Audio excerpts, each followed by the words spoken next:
A partir de agora, você reza refletindo o Evangelho do Dia, com Monsenhor Lucas Batista.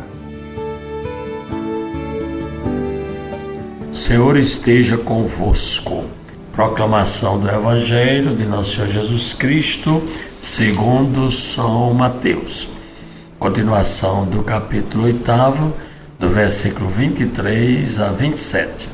Naquele tempo, Jesus entrou na barca e seus discípulos o acompanharam. E eis que houve uma grande tempestade no mar, de modo que a barca estava sendo coberta pelas ondas. Jesus, porém, dormia. Os discípulos aproximaram-se e o acordaram, dizendo: Senhor, salva-nos, pois estamos perecendo. Jesus respondeu: Por que tendes tanto medo, homens fracos na fé? Então, levantando-se, ameaçou os ventos e o mar, e fez-se uma grande calmaria. Os homens ficaram admirados e diziam: Quem é este homem que até os ventos e o mar lhe obedecem? Palavra da salvação.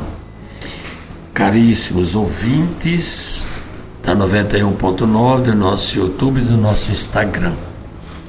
No dia 23 de junho, era um domingo, nós ouvimos este evangelho que eu li hoje, e era escrito por São Marcos.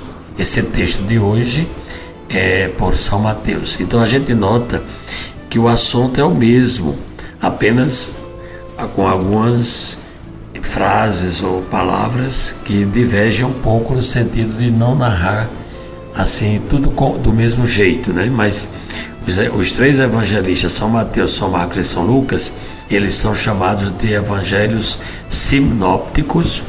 Por quê? Porque se você colocar todos os três assim ao lado, nós vamos encontrar em quase todos os evangelhos a mesma coisa narrada.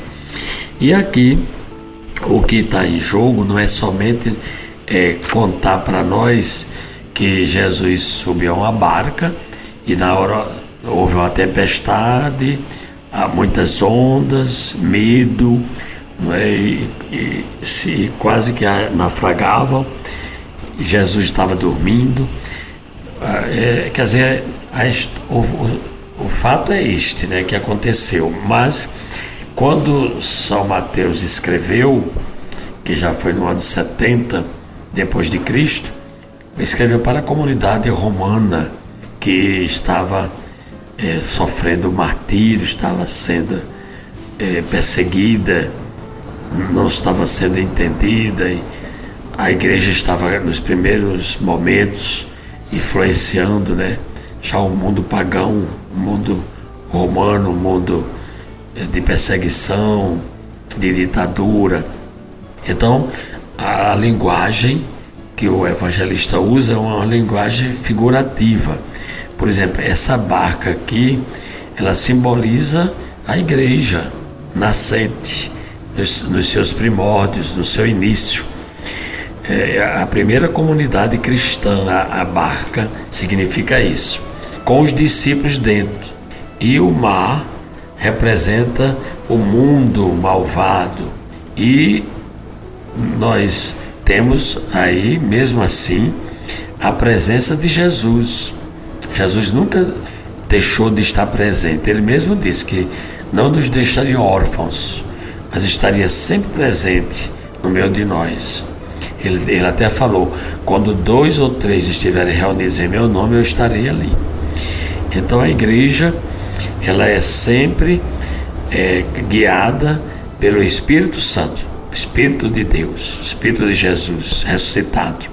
E em todos os tempos, são 2000 anos, ela sempre é vítima de incompreensões e também de violência, de perseguição. É tanto que quando São Pedro perguntou a Jesus: nós que vamos te seguir, o que é que nós vamos ganhar? Jesus disse: vocês vão ter o cêntuplo aqui na terra vão ter a garantia do reino dos céus, mas vocês vão ter perseguições. Jesus não enganou ninguém. Ele mesmo falou, não é? E é isso que acontece desde os primórdios.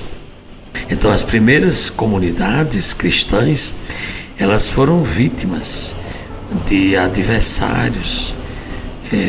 Muitos cristãos sofreram o martírio porque eles eram fiéis à pessoa de Jesus.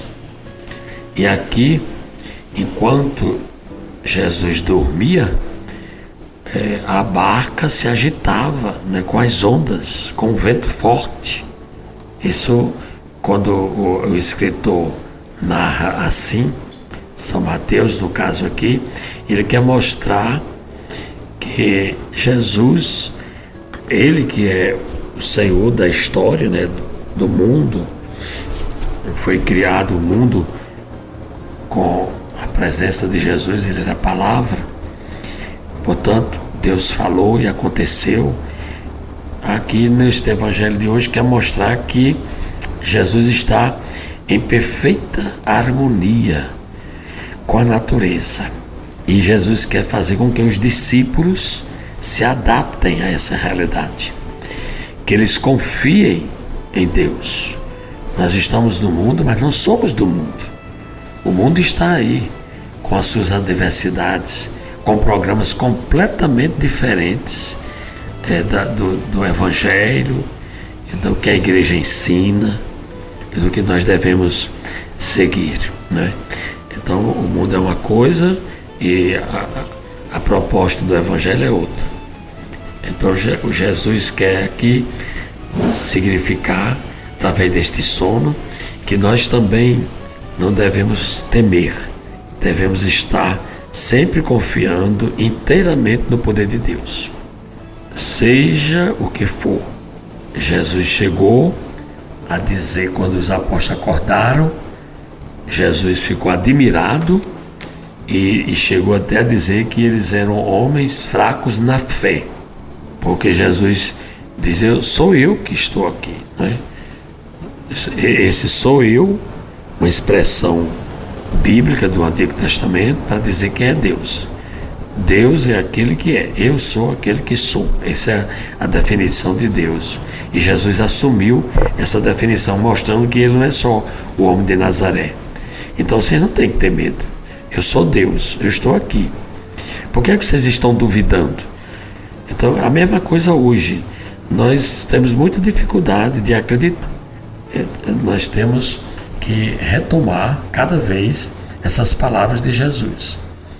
Mesmo nós não estamos, muitas vezes não estamos sabendo o que exatamente as coisas acontecem, elas para nós são verdadeiras tempestades, né? Ondas altas, mas o Mestre não é um simples homem, ele é um poderoso, ele é Deus. Deus tem mesmo que nos olhar como gente fraca, né? É tanto que os discípulos no final disseram, quem é este homem que até os ventos e o mar lhe obedecem? Então este homem é Deus e ele está aqui para nos salvar. Nós devemos ter essa confiança. Rezemos dizendo, ó Jesus, em vista de recuperares as energias ou para testares a fé dos discípulos, o fato é que dormias. Vem, Senhor, livrar-nos das violentas tempestades de nossa caminhada e aumenta-nos a fé. Por Cristo nosso Senhor. Amém. Acabamos de ouvir São Mateus, capítulo 8, do versículo 23 a 27. Você ouviu o Evangelho do Dia, com Monsenhor Lucas Batista.